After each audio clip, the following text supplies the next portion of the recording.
Call detail SMS लगायत अति व्यक्तिगत विवरण संकलन हुने भएकाले गोपनीयताको विषय जोडिएर पटक पटक विवादमा आएको टेरामक्स प्रविधि तत्काल कार्यान्वयनमा ल्याउन नेपाल दूरसञ्चार प्राधिकरणले दूरसञ्चार सेवा प्रदायकलाई चर्को दबाव दिएको पाइएको छ।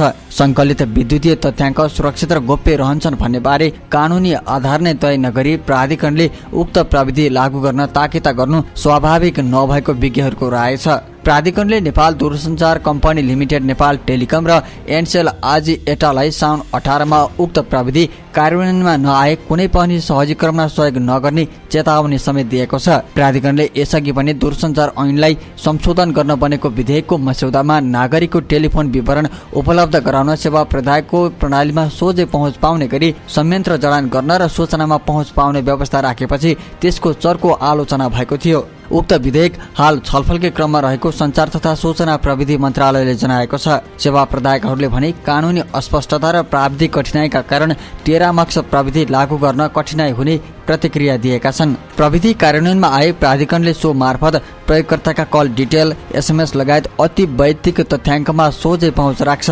नेपालमा यस्ता कतिपय कामका लागि तेस्रो पक्ष तथा निजी विदेशी कम्पनीको समेत संलग्नता रहने भएकाले त्यस्ता तथ्याङ्क ती कम्पनीको समेत पहुँचमा पुग्ने जोखिम रहन्छ।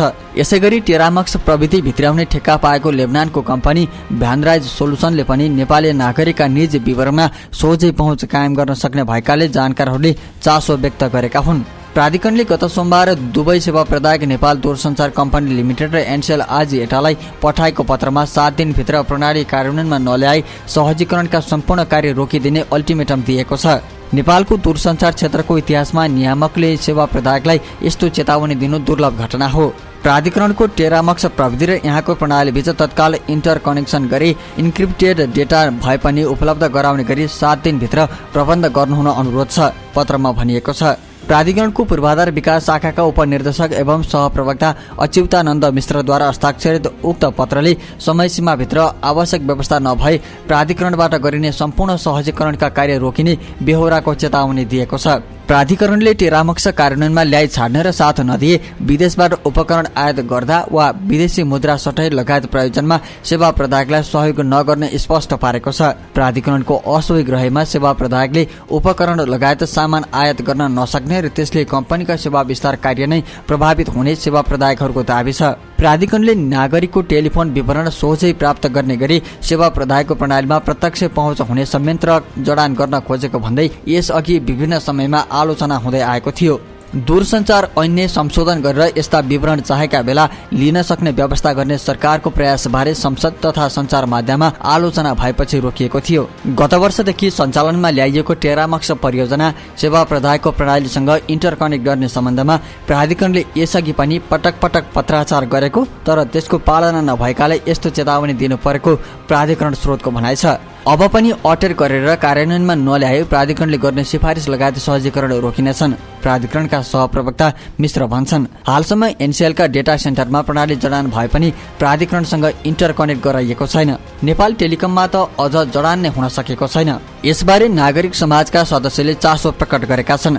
फ्रिडम फोरमका प्रमुख तारानाथ दाहाल व्यक्तिगत विवरण र तथ्याङ्क डेटाको सुरक्षा चासो बारे औल्याउँदै भन्छन्, हामी कहाँ सूचना प्रविधि र विद्युतीय तथ्याङ्क सुरक्षा सम्बन्धी स्पष्ट कानून छैन, भएका पनि पर्याप्त छैनन्। यस्ता तथ्याङ्क र विवरणको सुरक्षाको सुनिश्चितता गर्ने दायित्व प्राधिकरणको हो। यसका लागि बलियो कानूनी आधार चाहिन्छ।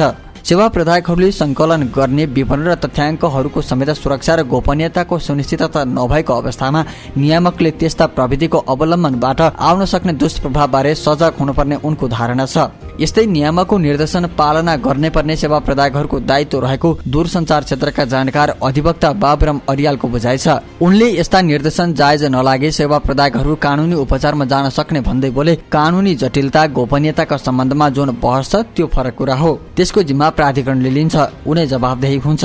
उनले कुनै पनि इन्टरसेप्सन लगायत कार्य विधि सम्मत र नियम विपरीत भएमा कानूनी उपचारको व्यवस्था भए नभएको सुनिश्चित गरेर मात्र यस्ता कार्य गर्न उपयुक्त हुने सुझाव छन्। अधिवक्ता अर्याल यस्तो प्रविधि लागू हुनुहुन्न भन्नु सही नभए पनि कानुनी रूपमै प्रयोगकर्ताको वैयक्तिक विवरण, तथ्याङ्कको सुरक्षा र गोपनीयताको सुनिश्चितता भने कायम हुनुपर्ने तर्क गर्छन्। टेलिकम कम्पनीका सेवाको गुणस्तर, नेटवर्कमा भएका फर्जी काम, प्रयोगकर्ताको चाप, ट्राफिकको भोल्युम मापन लगायत प्रयोजनका लागि टेरामाक्स आवश्यक रहेको प्राधिकरणको दाबी छ। प्रविधि कार्यान्वयन हुन नसक्दा सेवा प्रदायकहरूको वास्तविक ग्राहक संख्या, ट्राफिक भोल्युम, सेवाको गुणस्तर लगायत विषयमा नियामकले एकिन विवरण प्राप्त गर्न नसकेको तर्क गर्दै आएको छ। सेवा प्रदायकले दिएको विवरण नै पत्याउनु पर्ने बाध्यता रहेको र अन्तर्राष्ट्रिय कल बाइपास, राजस्व छलीसँगै सेवा प्रदायकका ग्राहक संख्या, कभरेज एरिया, टावर र लगानी बढी रहँदा राजस्व घट्नु जस्ता शंकास्पद विषयमा समेत नियामक मूकदर्शक बन्ने अवस्था रहेको प्राधिकरणको गुनासो छ। आवश्यक जाँचबुझ र निरीक्षणका लागि प्राधिकरणले गत फागुनदेखि नै टेलिकम कम्पनीका मोबाइल स्विचिङ सेन्टरहरूमा telecommunication traffic monitoring and fraud control system अर्थात् टेरामाक्स जडान गर्न सुरु गरेको थियो। स्विचिङ सेन्टरबाट नै प्रयोगकर्ताहरू बीचको फोन, कल र एसएमएस आदान प्रदान हुन्छ।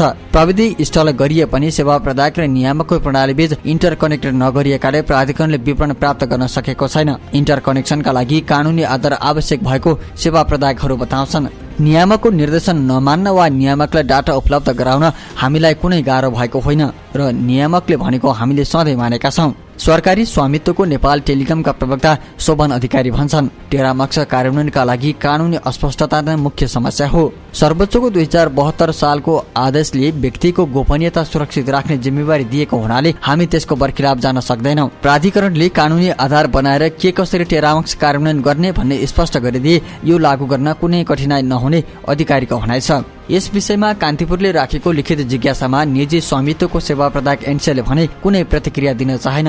यद्यपि केही समय अघि मात्रै यसै विषयमा एनसेललाई उद्धृत गर्दै 12 खरी न्युज पोर्टलले लेखेको थियो, एक जिम्मेवार स्थानीय कर्पोरेटका रूपमा हामी यहाँका सबै कानुनको पालना गर्दछौँ। एनसेलले ग्राहकको गोपनीयता र सुरक्षालाई सधैँ उच्च प्राथमिकतामा राख्दै आएको छ। 2072 माघमा सर्वोच्चले जारी गरेको उत्प्रेषण परमादेशमा दूरसञ्चार सेवा प्रदायक कम्पनीहरूले कुनै पनि व्यक्तिलाई दूरसञ्चार सेवा उपलब्ध गराउँदा सो व्यक्तिको गोपनीयताको संरक्षण तथा त्यस व्यक्तिसँग सम्बन्धित तथ्याङ्क संरक्षणको प्रत्याभूति गर्नुपर्ने उल्लेख थियो। कुनै निश्चित कानुनी आदेश वा अग्रिम अधिकार सहितको औपचारिक लिखितको अभावमा अरूको दबाव, प्रभाव वा प्रलोभनको भरमा अर्काको सूचना दिन नमिल्ने भनिएको थियो। अधिवक्ता अर्याल सहितको समूहले दायर गरेको रिट निवेदकको फैसलामा अदालतले कल डिटेललाई व्यक्तिको गोपनीयताको हकसँग जोडेर यस्तो गोप्य कुरा हेर्नु गैर कानुनी हुने जनाएको थियो। उक्त परामादेश अपराध अनुसन्धानका सिलसिलामा प्रहरीले कल डिटेल वा एसएमएस लिने सन्दर्भमा मात्र अदालतको अनुमति चाहिने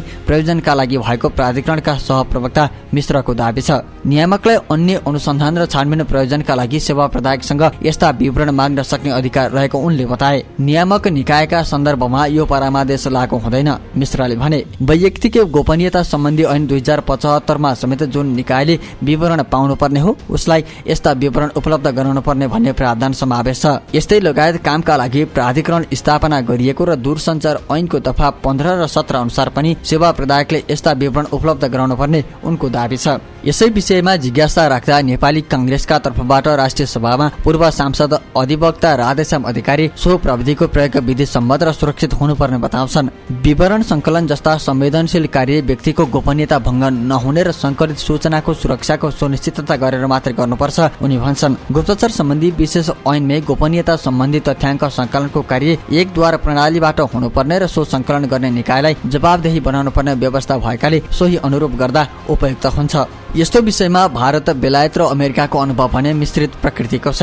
भारतको Indian telegraph act, information technology act र राइट टु प्राइभेसी लगायत कानुनले व्यक्तिका कल डिटेल लगायतका विवरण र तथ्याङ्कहरू इन्टरसेप्ट र मोनिटर गर्न मिल्ने, तर त्यसका लागि आवश्यक न्यायिक निकायको पूर्व स्वीकृति वा सम्बन्धित प्रयोगकर्ताको अनुमति समेतका प्रक्रिया पुर्याउनु पर्ने व्यवस्था गरेको छ। त्यस्तै अमेरिकामा the wire act, the स्कोड communication act र अमेरिकी संविधानको 4औं संशोधनले कुनै व्यक्तिको कल रेकर्ड लगायत इन्टरसेप्ट गर्नु परे अदालतको पुर्जी आवश्यक पर्ने र राष्ट्रिय सुरक्षा जस्ता केही अपवादमा भने सो आवश्यक नपर्ने व्यवस्था गरेको छ।